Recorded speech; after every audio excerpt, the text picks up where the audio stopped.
After more than 20 years, a teen's wish is still going strong. Lorraine Hoult joins us this morning with more on the memorial food drive that was inspired by her son, Kyle. Thank you for joining us again today. Hi, Annette. How are you?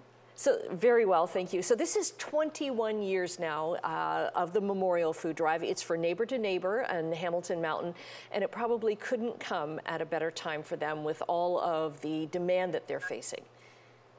Yeah, with the pandemic, you can imagine that there's been a greater demand for the Neighbor to Neighbor food bank and the services that are available at Neighbor to Neighbor. So we're very hopeful this year that people respond as well as they did last year. This year we can actually have people dropping off food at the Neighbor to Neighbor Center at the donation window if they choose to do that, or they can also donate online as they did last year.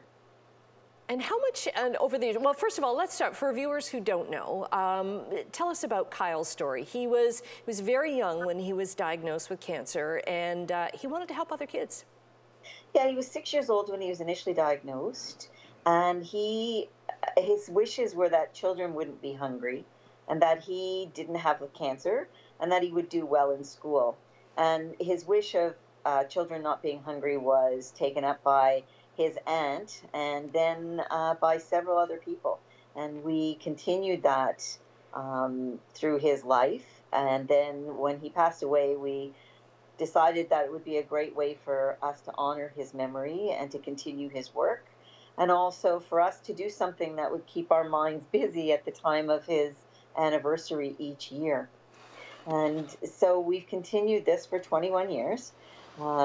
His school, Hoult, which was a middle school at the time, joined in the food drive when he relapsed in 1999, and his Mount View school also did it. And prior to that, people who went to school with him and families would drop off food to us, and organizations and churches and those kinds of things. People would bring us food, and we would take it to Neighbor after his treatment at the hospital. Is this one of the major donation drives for Neighbor to Neighbor? Do you know?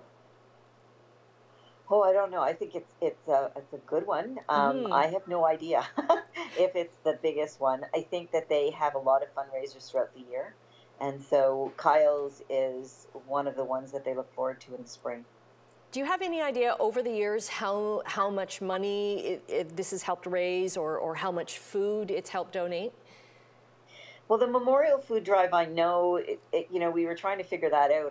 It's never been in my mind how much has gone in, as much as it's been seeing that it happens. Yes. But I know that over 21 years, I would estimate that probably over 30,000, well over $30,000 and well over 40,000 pounds of food. The food drives prior to his death would be in I know in one food drive was over 10,000 pounds of food. So I would imagine over his brief life, there was quite a sufficient amount of food that was delivered in for him. You must be so proud of the work that he's done and the work that continues in his name, right? People that, maybe didn't know Kyle and think how many people he's helped. Well, that's just it. Children at the school never met him. Yeah. The children that will be doing the food drive this year never met him. They weren't probably even born. Exactly. Well, Lorraine, great to speak with you. And we've run out of time, but we've got to put the information up on our website at chch.com on how people can get involved with the Neighbor to Neighbor food drive. It's the Kyle Hoult Memorial in its 21st year. Thank you so much for your time.